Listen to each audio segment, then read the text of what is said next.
అంటే తాత్కాలిక అవసరాల్ని తీర్చడం కూడా కాదు. సంక్షేమం అంటే పేదల జీవితాలు మారాలి.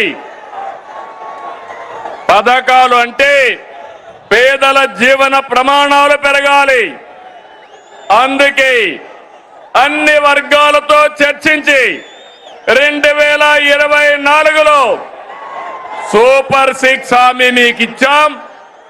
ఇంకొక పక్క 2023 మే నెలలో 28వ తారీఖున రాజమండ్రిలో మహానాడు జరిగింది.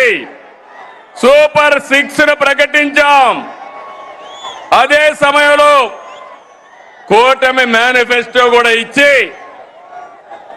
మేమందరం కూడా సమిష్టిగా కష్టపడి ఇవన్నీ కూడా నెరవేర్చడానికి ముందుకు పోతున్నాం. 2004 ఎన్నికలు చరిత్రను తిరగా రాశాయి. తమిళలో కానీ ఇని ఎరుగని రీతిలో 57% ఓట్లేశారు. 94% స్ట్రైక్ రేట్ వచ్చింది. 164 సీట్లు గెలిపించారు. ప్రతిపక్షానికి హోదా లేకుండా చేసిన మీకు మనస్ఫూర్తిగా అభినందనలు. ఇంకొక పక్క 21 లోకసభ సీట్లు గెలిపించారు.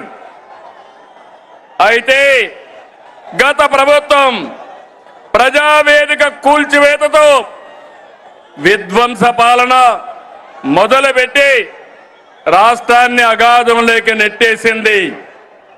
10 లక్షల కోట్ల అప్పులు, తప్పులు, పాపాలు, అక్రమాలు, వేధింపులు, దోపిడీలు, దౌర్జన్యాలు, మహిళలపై అత్యాచారాలు, అవినీతితో అంతటా అశాంతి, అభద్రత కలిగించారు.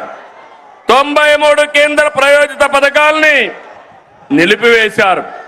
నిరుద్యోగం, గంజాయి, డ్రగ్గులు తెచ్చిపెట్టారు. 15 నెలలుగా అనేక సవాళ్లను అధిగమించాం. ఒక్కొక్క అడుగు ముందుకేస్తూ పరిపాలన ఘాట్ను పెట్టే ప్రయత్నం చేస్తున్నాం.